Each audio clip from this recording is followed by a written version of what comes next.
Broadcasting from the business capital of the world, this is the Podcast Business News Network.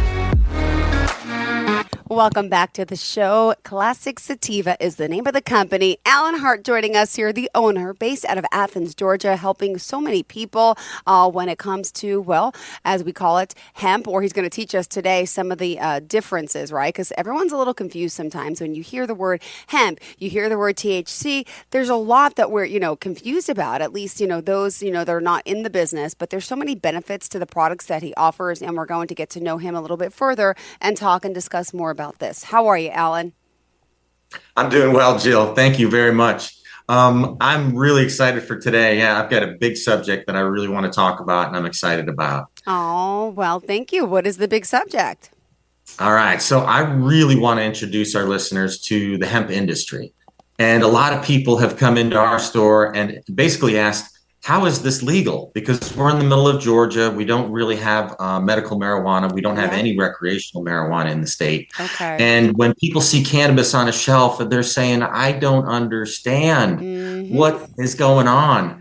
And it's actually pretty simple. It comes down to math at the basics, but then it gets really pretty complicated. So one of the things I just want to mention right off the bat is that cannabis is a plant. Cannabis is the genus, and the species is called, the Cannabis Citiva L. So Citiva L is the species, and there's only one species. There's a lot of people who think they're experts and they want to weigh in and say, no, there's three different types. There's sativa and indica, and then this one that autoflowers. And the truth is that all of those are just one species. The scientific community has never set them apart as separate species. And in fact, the categorization of the species isn't that different when we start talking about what sativa is versus what indica is. And ruderalis is the other one a lot of people mention, which is special because a lot of ruderalis type ruderalis type plants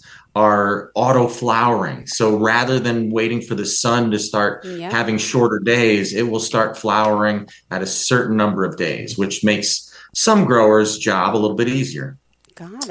But what I want to talk about is the hemp industry. So the hemp industry, what happened in the 2014 U.S. Farm Bill. And I know a lot of people talk about hemp being strong in the 2018 Farm Bill. I'll get to that in just a minute, but the definition actually began in the 2014 Farm Bill.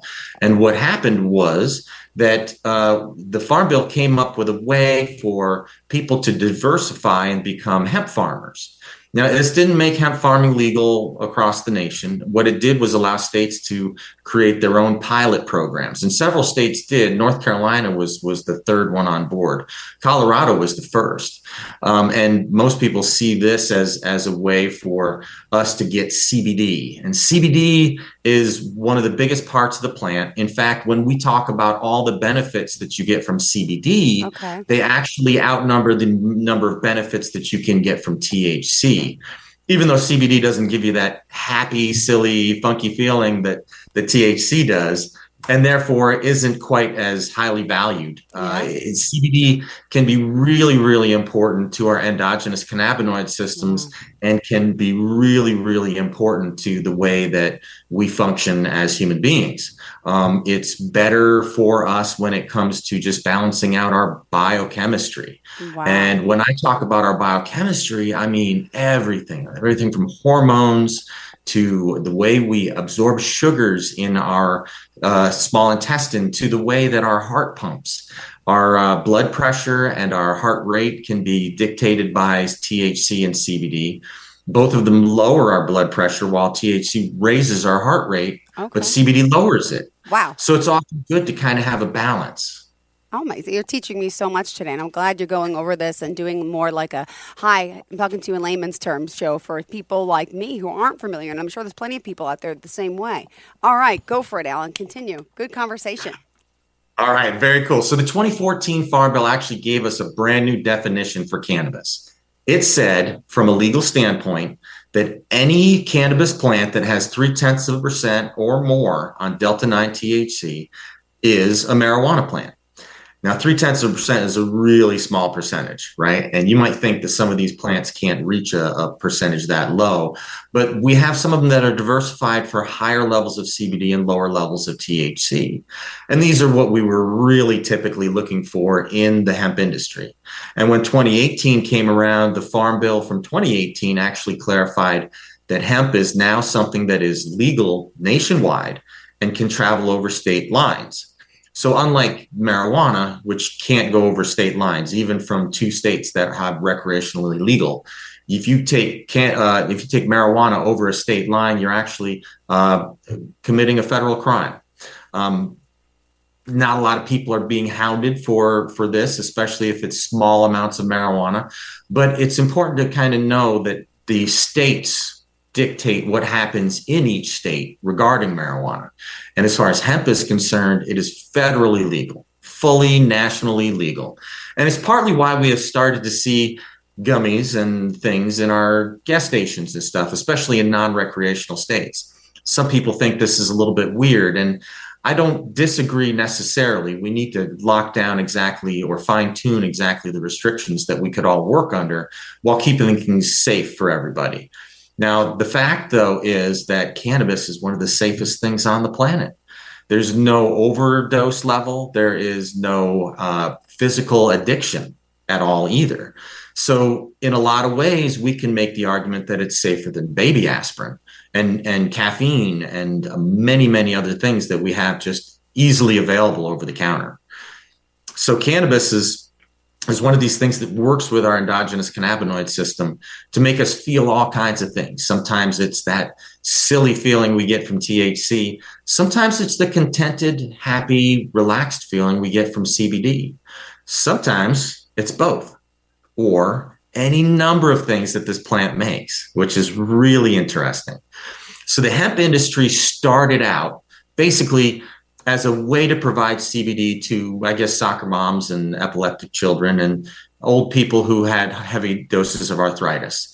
And it does work really well in a lot of cases to make us feel more like human beings. But what the Farm Bill did was legalize cannabis plant.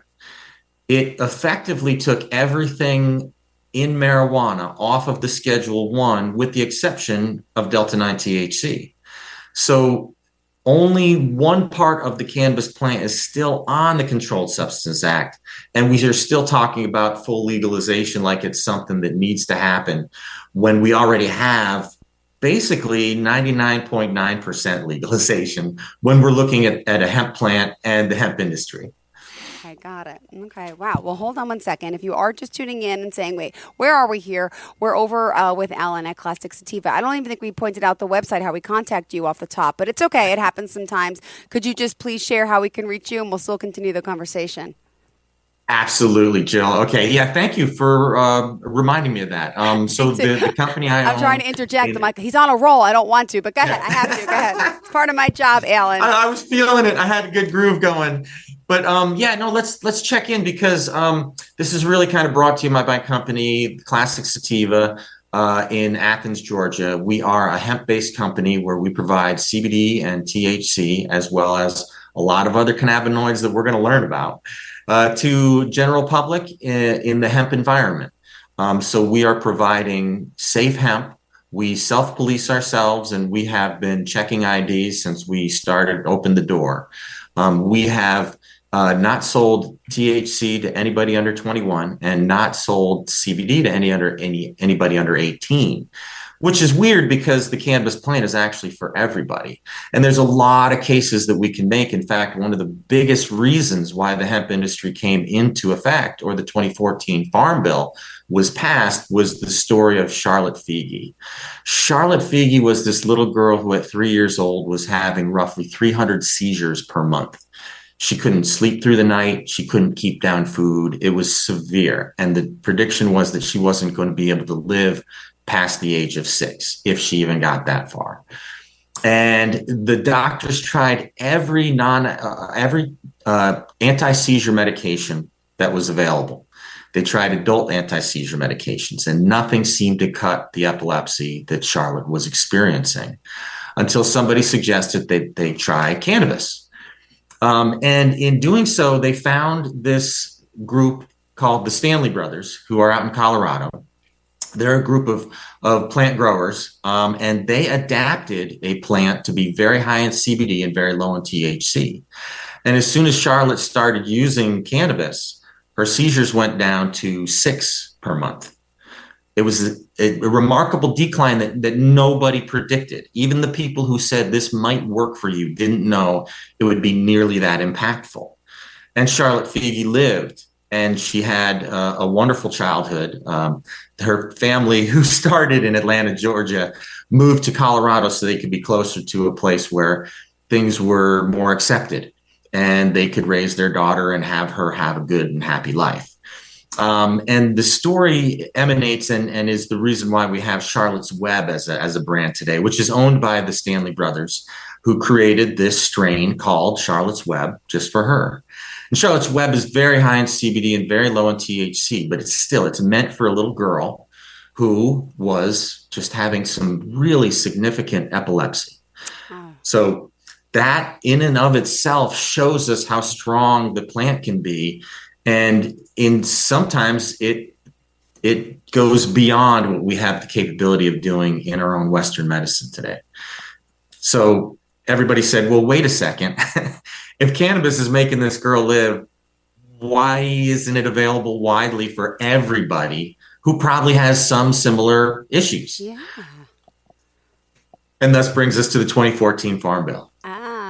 Good segue. Tell us about that. All right. So the 2014 Farm Bill, as I mentioned before, gives us a definition of what is hemp and what is marijuana. And they both are the cannabis sativa L plant. It's all the same plant, whether you're talking about marijuana or hemp, it's all the same. A lot of people come in and they say to me in my shop, they say, well, I'm used to having the real stuff, the quote unquote real stuff. And that's kind of wild because it's all the same. No matter how you're dictating how it should be provided, what rules it's provided under, which is really the only difference between hemp and marijuana right now is the rules that it operates under. And hemp operates as a federally legal entity.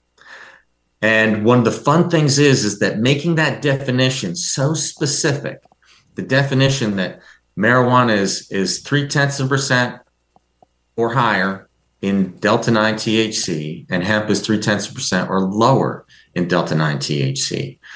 It's a very, very simple thing. And the plant makes over 200 different cannabinoids.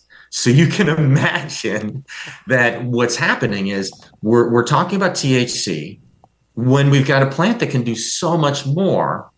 And the part that helped Charlotte Figi wasn't the THC, it was the CBD, which begs the question, why aren't we all getting more CBD? And that's sort of why the hemp industry was created in the first place. But we also understand now that CBD works better when it comes coupled with a little bit of THC, even if it's just a smidge. In some cases, we provide what we call full spectrum. It's usually so little THC that you don't feel a THC high, but it will actually affect the amount of CBD that your receptors are able to process. Wow. So having THC and CBD side by side isn't it? The plant is absolutely amazing. It is amazing on so many levels. And I can get into a lot of minor cannabinoids. I could list off the top 10 most prevalent cannabinoids on the plant besides just THC and CBD. And we could talk for hours and hours and hours because what some of these do is really remarkable. And what we've done in the hemp industry, or what's been given to us, is the ability to innovate, to find out why all these cannabinoids work better together, to find out how all of this works in general and in specific.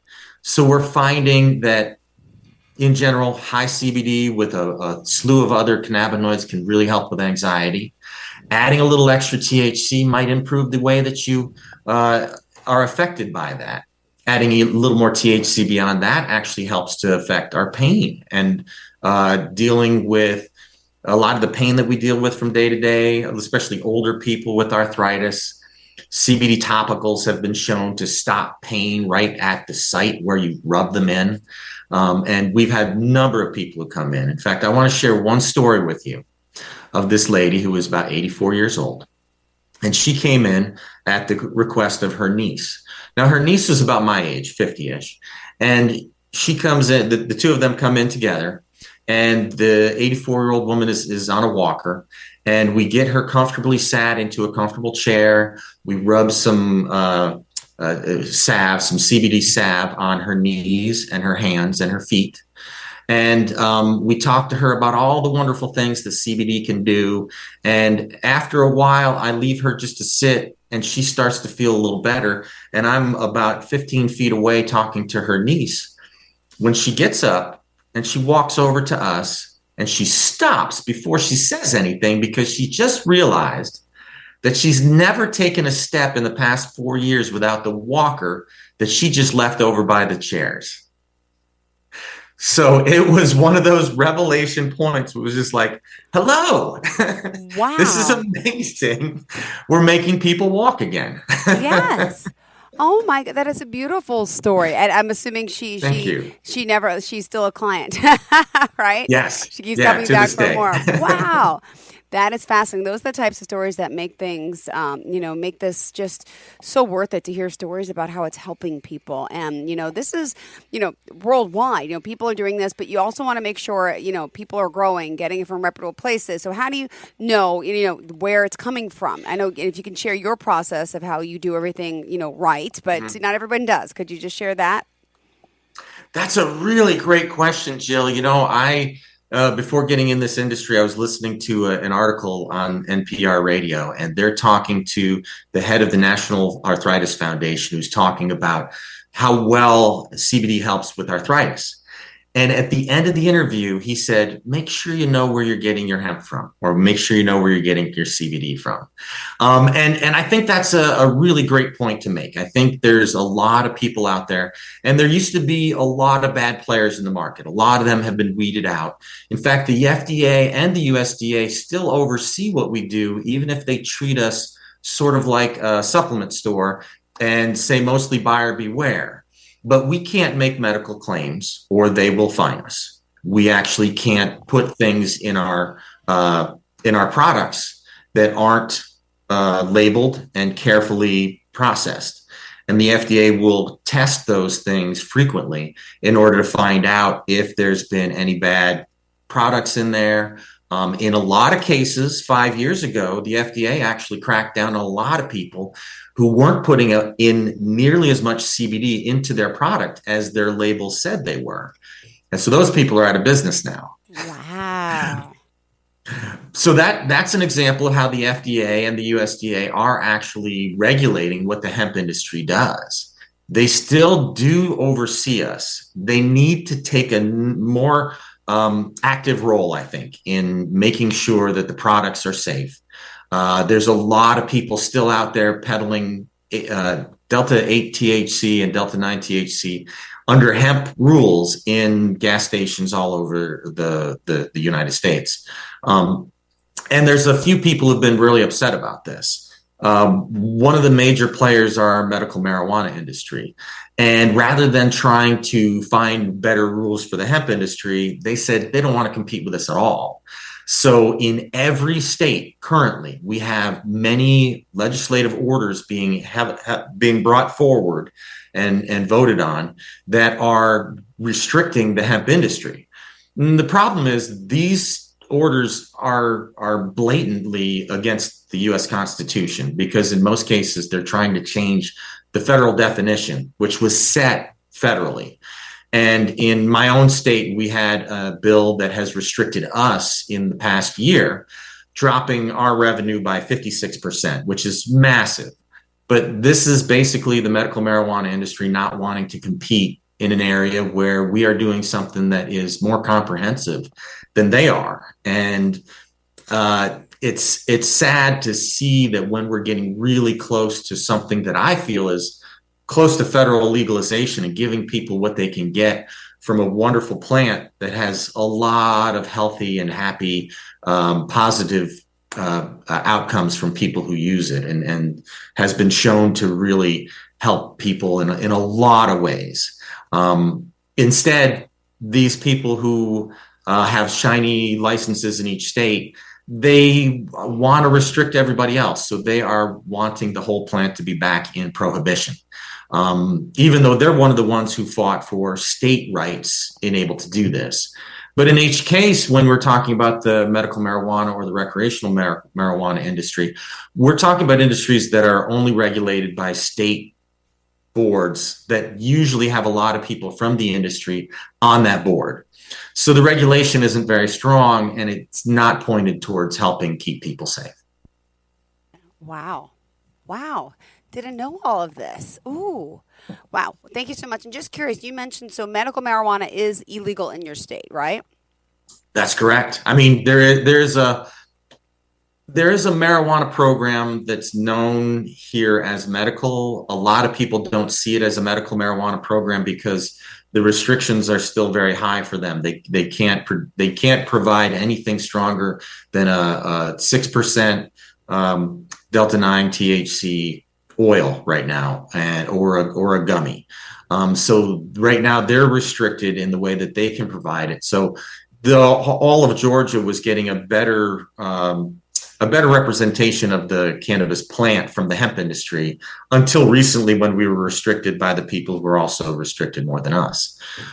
So we have in the state of Georgia, the people have been restricted from actually having the types of things that can really help them feel better in life and move through life, trying to just be a better person, and engaging your own endocannabinoid system to get benefits in anxiety relief and pain relief and sleep help.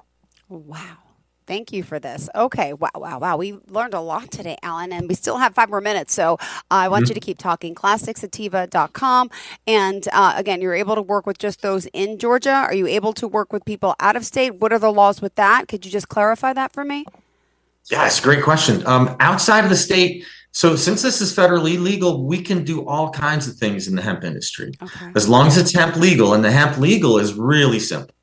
It's checking to make sure that that plant has 0.3% or less Okay. Delta 9 THC 30 days before harvest. Now that presents a little bit of a trouble for us, because once you have tested it and then declared it to be compliant, then it can be harvested. And by then, what happens is the THC actually goes up. So what we Oh. have on our shelves isn't always exactly 0.3% or less. And in fact, that's not what the U.S. Farm Bill is telling us. The U.S. Farm Bill tells us that it has to be 0.3% or less at compliance testing, which is 30 days before harvest. Now, just like a green banana that you put on the shelf, it'll turn yellow. That THC will continue to process even after the plant has been harvested. So the Wow. plant gets harvested, it gets dried, it gets cured. And in those drying and curing processes, THC actually goes up. So what we have on our shelves isn't always going to be 0.3% or less, which is a common misnomer. And most people in the law enforcement agencies don't even realize this. In some cases, overzealous law enforcement have broken in and raided hemp shops that have been doing things completely legal. They've commandeered flour off shelves and things and tested them to be higher than 0.3%, and then declared that these people were doing things illegally, when in a lot of cases they weren't. In some cases they were, but in most cases, those law enforcement officials had to give back the confiscated items, as well as pay fines. Wow. In most cases, law enforcement doesn't understand exactly what is going on. And that is partly where we need to codify and really fine tune the rules so that we can have an industry that everybody knows to be safe and effective. Beautifully said. Thank you so much. All right. And let's sum it up for today. Great conversation. Always so on point. And I love the fact he's a fellow New Yorker, born and bred. And, living the Georgia life, though, still in the farm life in a sense, right? Your wife is a veterinarian, did you say? That's correct. Yeah, no, my wife is a veterinary professor at UGA at the University of Georgia. Wow. Go Bulldogs. Yay! And I mean, oh my goodness, this is amazing. So you guys are both like in this medical helping field, which is great. And do you guys have a lot of animals? Just curious. Oh my gosh, yeah, we have a 30-acre farm outside of Athens that has chickens and goats and horses and a couple dogs and cats roaming around too. That's awesome. All right. Well, thank you so much. If someone wants to reach out to you, tell us specifically how. Thank you. All right. So you can find us in the store in Athens, Georgia, on Broad Street, 2361 West Broad Street in Athens. You can call us at the store. The number is 706-224-9505. And you can check out our website that is mostly still in development, but soon to be available with products for sale. And they can go over state lines like we talked about. And you can find the website at www.classiccitiva.com. And I'll spell that out because we have a funky spelling. CLASSICCITIVA. And that's not the common spelling for sativa either. Normally it's SATIVA, but we cram together the word city and sativa because we're from the classic city, Athens, Georgia. Beautiful. Thank you so much. Pleasure having you here. And we will connect again soon, I'm sure. Thanks so much. Enjoy the day. Wow. Lots of information, Alan. Thank you very much. Thank you. Bye-bye.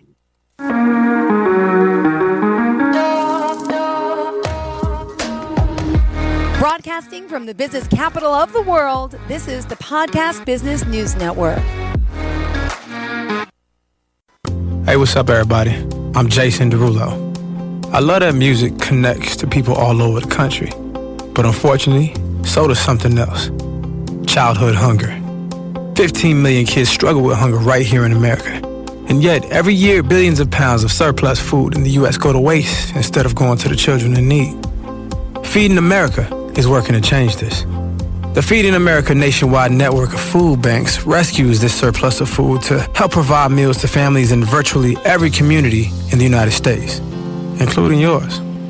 But they just can't do this alone. Join me in the fight against hunger in America. For more information on what you can do to get involved, visit feedingamerica.org. That's feedingamerica.org. Together we can solve hunger. Together, we're Feeding America. A message from Feeding America and the Ad Council.